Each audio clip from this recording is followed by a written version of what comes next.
এতক্ষণ যারা কথা বললেন মাওলানা হুসাইন মাহফুজ চুয়াডাঙ্গা, হযরত মাওলানা মাসুম বিল্লাহ, হাফেজ মাওলানা ইসমাইল হুসাইন, অন্যান্য উলামা ইকরাম, বিশেষ করে যাদের মাধ্যমে এসেছি সেই কুষ্টিয়া থেকে পর্যন্ত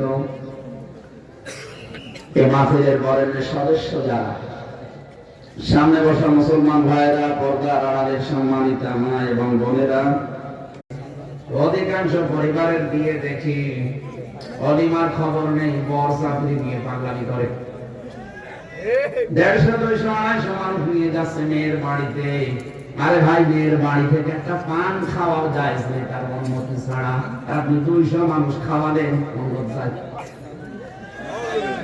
আজকে থেকে যেহেতু এটা কোরআন হাদিসে নেই, মাইনাস হবে।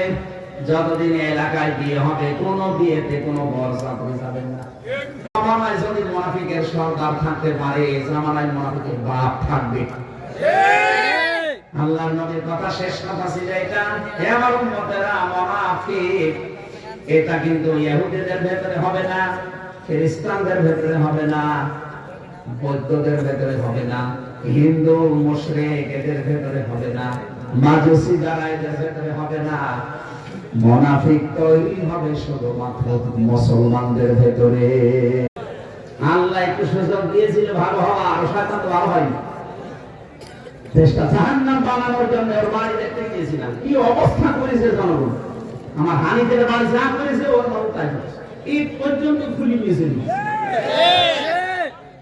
চেয়ারে বসে এমন কাজ কেন করা লাগবে যে 5 বছর পরে আমার বাড়ি ঈদ থাকবে না? বলেন। আগামীতে যারা বলবেন চিন্তা ভাবনা করে বলবেন। সুতরাং এই মুনাফিকি বাদ দেন। মুনাফিকি হওয়ার কারণে তো আজ দেশটা দাঁড়ায় না। উপরে ফিটফাট, ভেতরে সর্বদা। বিশ্বনবী নিজের জামাইকে মরণের বিছানায় রেখে যাচ্ছেন, তাও যেন আমার বদনাম না হয় আলামিন নামে। আমি আমানতদার, আর শয়তানগুলো সব টাকা পাচার করে ওর মুসলমান নামে কলঙ্ক হয়ে যায় না। ওর নাম দিতে আমিও হাসি পরিচয় দিতে ভয় পাই, কারণ এখন মানে আল্লাহুম্মা গফিরলি ওয়ারহামনি ওয়াহদিনি ওয়াফিনি ওয়ারযুকনি ইয়া রাব্বাল আলামিন। আল্লাহ তাআলা কত সুন্দর করে সাজিয়েছে, নিজেদের বাড়ি ঘর এত সুন্দর করে সাজায় না। কোরআনের জন্য যে যতটুকু চেষ্টা চালিয়েছে, খরচ করেছে, এই টাকাগুলো কবুল করে না।